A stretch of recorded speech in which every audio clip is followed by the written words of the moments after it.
بسم اللہ الرحمن الرحیم۔ السلام علیکم۔ اسلامی وظائف یوٹیوب چینل میں خوش آمدید۔ حضرت یحییٰ کی گریہ زاری اور خوف جہنم۔ ناظرین، بہت ہی انٹرسٹنگ ویڈیو ہے۔ ویڈیو میں آگے بڑھنے سے پہلے آپ سے درخواست ہے کہ چینل کو سبسکرائب کر لیں اور گھنٹی کے نشان کو دبا لیں تاکہ ایسی آنے والی تمام ویڈیوز آپ تک پہنچ سکیں۔ حضرت زکریا علیہ السلام جب اپنے ماننے والوں کو نصیحت کرتے تو لوگوں سے پوچھ لیتے کہ تم میں حضرت یحییٰ علیہ السلام تو نہیں بیٹھے؟ اگر آپ بیٹھے ہوتے تو حضرت زکریا علیہ السلام آپ کی زیادہ رقت قلبی کا لحاظ رکھتے ہوئے قیامت اور جہنم کا ذکر نہ کرتے۔ ایک دن ایسا ہوا کہ حضرت یحییٰ علیہ السلام مجمع میں ایک طرف سر ڈھانپ کر چھپ کر بیٹھ گئے تاکہ اور فرمایا، بھائیو میری باتیں غور سے سنو، اپنے رب سے ڈرتے رہا کرو۔ ابھی جبرائیل امین یہ پیغام لے کر آئے ہیں کہ اللہ تعالی نے جہنم میں ایک درجہ تیار کر رکھا ہے جس کا نام وادی سکوان ہے۔ اس وادی میں اللہ تعالی نے ایک پہاڑ بنایا ہے جس کو غضبناک کہا جاتا ہے۔ جہنم کی اس وادی سے صرف وہی بچ سکے گا جو دنیا میں اللہ تعالی کے خوف سے بہت رویا کرتا تھا۔ حضرت یحییٰ علیہ السلام نے جب آپ کا یہ وعظ سنا تو ایک دردناک چیخ ماری اور بے ہوش ہو کر گر پڑے۔ کافی دیر بے ہوش رہنے کے بعد جب آپ کو افاقہ ہوا تو آپ نے پھر رونا شروع کر دیا اور اپنے کپڑے پھاڑ دیے اور سر میں خاک ڈالتے ہوئے جنگل کی طرف چل دیے۔ آپ کی یہ حالت دیکھ کر سب لوگ بھی روتے ہوئے آپ کے پیچھے پیچھے جنگل کی طرف چل دیے، مگر جنگل میں تلاش کے باوجود آپ کو نہ پا سکے۔ حضرت زکریا علیہ السلام اس حالت سے بہت پریشان ہو گئے اور ان کی گمشدگی کے غم کی وجہ سے بے ہوش ہو گئے۔ لوگ آپ کو چارپائی پر ڈال کر آپ کے گھر واپس لائے۔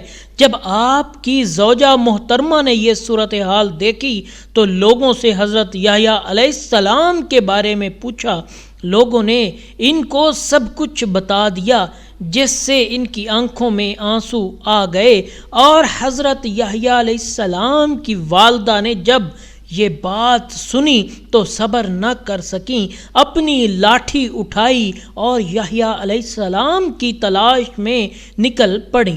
آپ کی والدہ 3 دن تک مسلسل آپ کو تلاش کرتی رہیں مگر آپ نہ ملے۔ بالآخر آپ کی والدہ نے چند چرواہوں کو دیکھا جو جنگل میں بکریاں چرا رہے تھے۔ انہوں نے ان چرواہوں سے آپ کے بارے میں پوچھا۔ چرواہوں نے کہا، اور تو ہمیں کچھ معلوم نہیں، البتہ گزشتہ رات ہم نے اس پہاڑ سے کسی آدمی کی آواز سنی تھی جو یہ کہہ رہا تھا، ہائے افسوس، جہنم میں وادی سکوان بھی ہے، ہائے افسوس، وہاں غضبناک پہاڑ بھی ہے، ہائے افسوس، جہنم کی آگ کتنی سخت گرم ہے۔ آپ کی والدہ پہاڑ کی طرف گئیں تو دیکھا کہ حضرت یحییٰ علیہ السلام وہاں غم زدہ اور پریشان حالت میں بیٹھے ہوئے ہیں اور وہی کچھ کہہ رہے ہیں جو چرواہوں نے بتایا تھا۔ انہوں نے آپ کو اٹھایا اور سینے سے لگایا اور پھر ساتھ لے کر واپس گھر کی طرف لوٹ آئیں۔ گھر آ کر آپ کی والدہ نے جو کی روٹی اور گوشت آپ کے سامنے رکھا اور کہا، بیٹا، اللہ تعالی نے ماؤں کے اولاد پر جس حق کی قسم اٹھائی ہے میں تجھے اسی کا واسطہ دے کر کہتی ہوں کہ میری بات مان جا، یہ کھانا کھا لے اور کم از کم آج کی رات ہی آرام کر لے، یہ بسیدہ کپڑے بھی اتار دے۔ تو حضرت یحییٰ علیہ السلام ماں کی ممتا کے سامنے مجبور ہو گئے اور رو پڑے، لیکن پھر کھانا تناول فرمایا اور کھانے کے بعد سو گئے۔ جب سحری کا وقت ہوا تو حضرت جبرائیل امین آپ کے پاس آئے اور آپ کے پاؤں کو ہلا کر آپ کو بیدار کر دیا۔ کہنے لگے جناب یحییٰ، اللہ تعالی نے آپ کو سلام کہا ہے اور اللہ تعالی فرماتے ہیں کہ شاید آپ کو میرے گھر سے بڑھ کر کوئی اور اچھا گھر مل گیا ہے جس کی وجہ سے آپ آرام سے سو رہے ہیں۔ میری عزت و جلال کی قسم، اگر آپ میری جنت کو ایک بار دیکھ لیتے تو ساری عمر اس کے شوق میں ہی روتے رہتے، اور اگر آپ میری تیار کی ہوئی آگ کو دیکھ لیتے تو اس کے خوف سے آپ کی ہڈیاں پگھل جاتی۔ یہ سن کر حضرت یحییٰ علیہ السلام اپنے بستر سے اٹھے اور شدت غم سے روتے ہوئے باہر نکل گئے۔ اس کے بعد ان کی والدہ نے حضرت یحییٰ علیہ السلام کی میت ہی دیکھی۔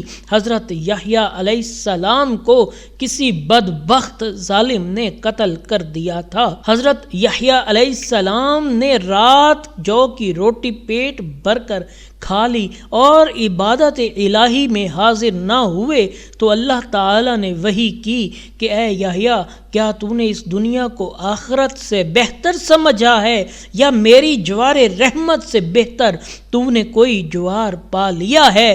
مجھے عزت و جلال کی قسم، اگر تو جنت الفردوس کا نظارہ کر لے اور جہنم کو دیکھ لے تو آنسوؤں کے بدلے خون روئے، اس مرقع کی بجائے لوہے کا لباس پہنے۔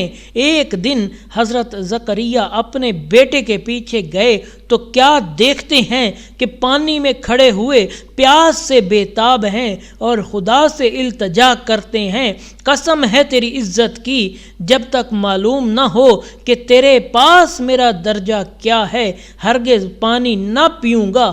آپ اتنا روتے تھے کہ آپ کے چہرے پر گوشت باقی نہیں رہتا تھا اور آپ کے دانت نظر آتے تھے، اور آپ کی والدہ نمدہ کے ٹکڑے باندھتی تھیں تاکہ لوگ نہ دیکھیں۔